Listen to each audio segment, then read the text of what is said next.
I think the neutral interest rate is around 4 to 4.2%. I think interest rates from here, if there was no shocks, would probably be gradually rising over time. It depends on a lot of uncertainty, but that would be my forecast.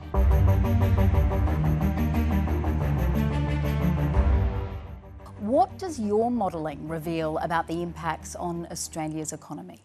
Well, again, Kirsten, it changes every day, but the main effects of the tariffs themselves are relatively small for Australia. Two reasons. One is that other countries are getting much higher tariffs, so we're getting a competitive edge in the US.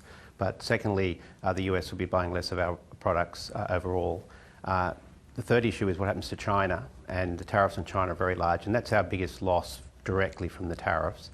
The biggest issue, though, isn't the tariffs, it's the uncertainty that's been generated by this flopping of policy, and the uncertainty that creates for investors is really quite profound.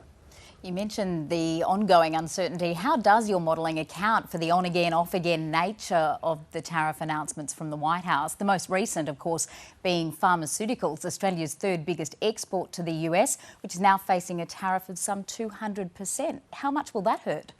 Well, at 200%, you wouldn't be trading a great deal with the US. Most trade will stop at about 60% in most commodities.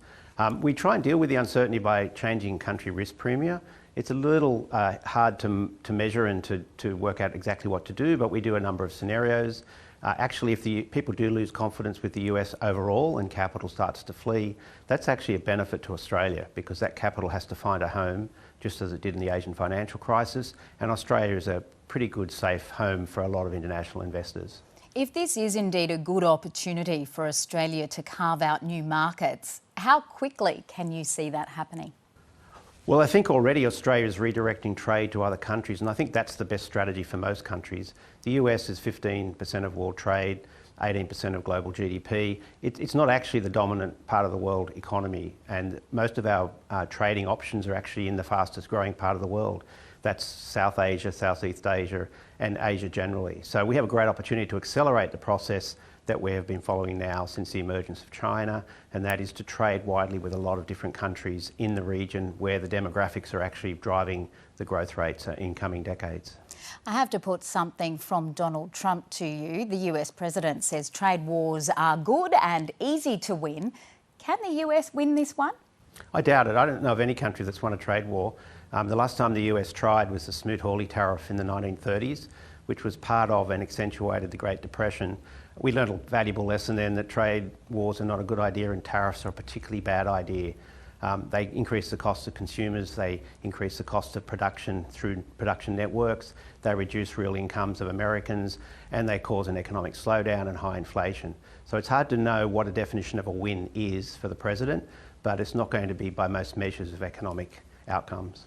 We saw Australia's Reserve Bank hold rates steady at 3.85% yesterday.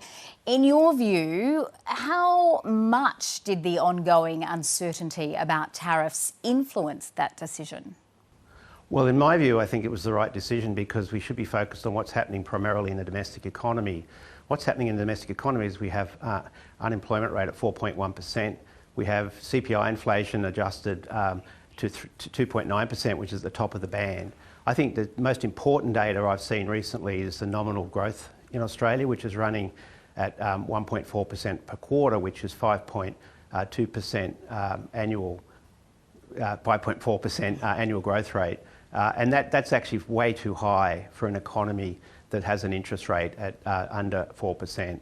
So it looks like the country is accelerating, not in terms of real production, but in terms of prices that are in the production process. They're not affected by the subsidies that the government's put in for energy.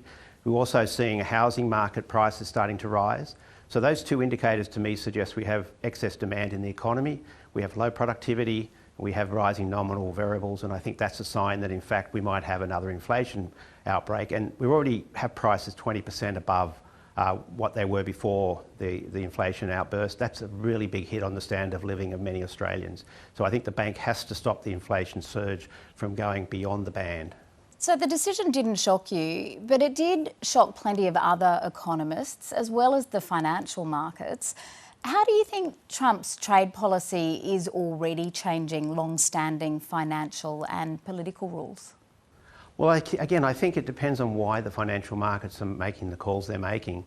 We know that the bond market has pretty well got it wrong for about the last 3 years. And so if you're a betting person, you'd work out what they're betting and you'd bet the opposite.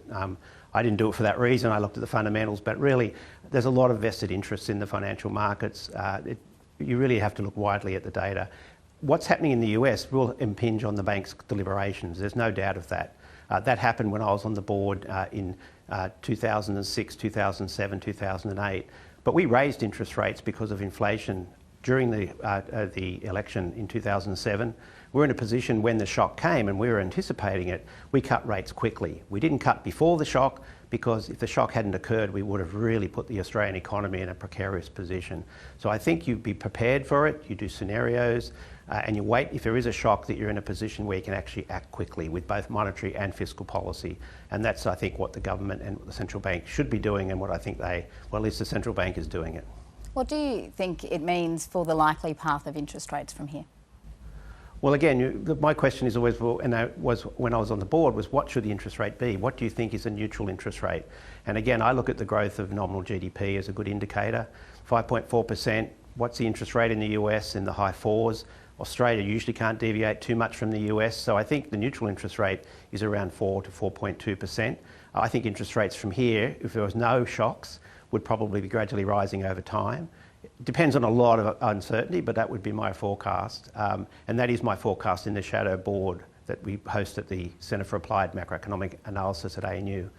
It's worth looking at that. Most of those people are well-trained macroeconomists. They're not lobbyists for a particular banking sector. They're not lobbyists for industry. They're actually being asked the question, what should interest rates be? And they give a probability distribution of what their projections are. Warwick McKibbin, thank you for joining the program. Great to be here. Thank you very much.